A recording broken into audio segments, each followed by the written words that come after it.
Telangana MLC ఎన్నికల్ని BJP స్పెషల్గా చూస్తోందా?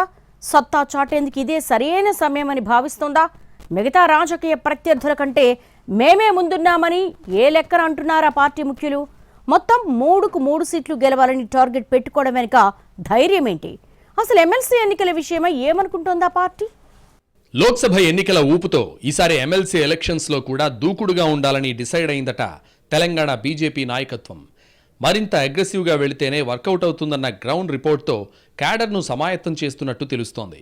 అందుకే పేరుకు టీచర్, గ్రాడ్యుయేట్ ఎమ్మెల్సీ ఎన్నికలైనా ప్రచారం విషయంలో తగ్గేదేలే అంటున్నట్టు సమాచారం. పార్టీ క్యాడర్కు ఆ టార్గెట్తోనే దిశానిర్దేశం చేస్తున్నారట పెద్దలు. ఎమ్మెల్సీ ఎన్నికల విషయంలో అందరికన్నా మేమే ముందున్నామని చెబుతున్నారు కమలనాథులు. కాంగ్రెస్ ఇంకా అభ్యర్థుల్ని ప్రకటించకపోగా బీఆర్ఎస్ అసలు పోటీ చేస్తుందో లేదో స్పష్టత లేదని, ఆ పరంగా చూసుకుంటే దూకుడు మనదేనని క్యాడర్కు నూరిపోస్తున్నట్టు సమాచారం. రాష్ట్ర పార్టీ కార్యాలయంలో జరిగిన తాజా సమావేశంలో ఎమ్మెల్సీ ఎన్నికల గురించే ప్రధాన చర్చ జరిగిందట. రాష్ట్ర పార్టీ ముఖ్యులు కిషన్ రెడ్డి, బండి సంజయ్, లక్ష్మణ్ జిల్లాల అధ్యక్షులతో భేటీ అయి ఎమ్మెల్సీ ఎన్నికల వ్యూహంపై చర్చించారు.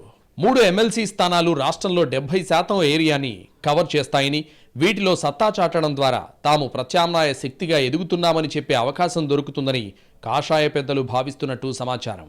రాష్ట్రంలో బీజేపీకి సానుకూల వాతావరణం ఉందని, దాన్ని సద్వినియోగం చేసుకుని 3 ఎమ్మెల్సీ సీట్లను ఖాతాలో వేసుకోవాలన్నది తెలంగాణ బీజేపీ నాయకులు ప్లాన్ చేస్తున్నట్టు తెలుస్తోంది.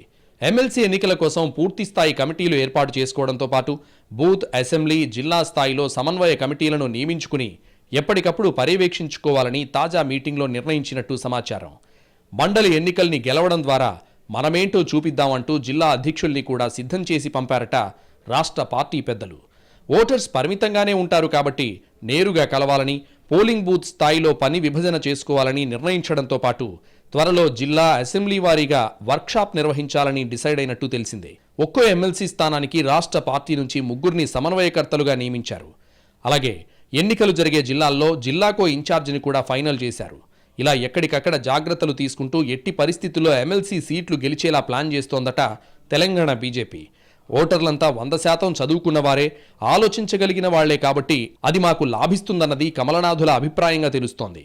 ఈ ప్లానింగ్ ఎలాంటి ఫలితం ఇస్తుందో చూడాలని మాకు ఆసక్తిగానే ఉందంటున్నారు పొలిటికల్ పండిట్స్.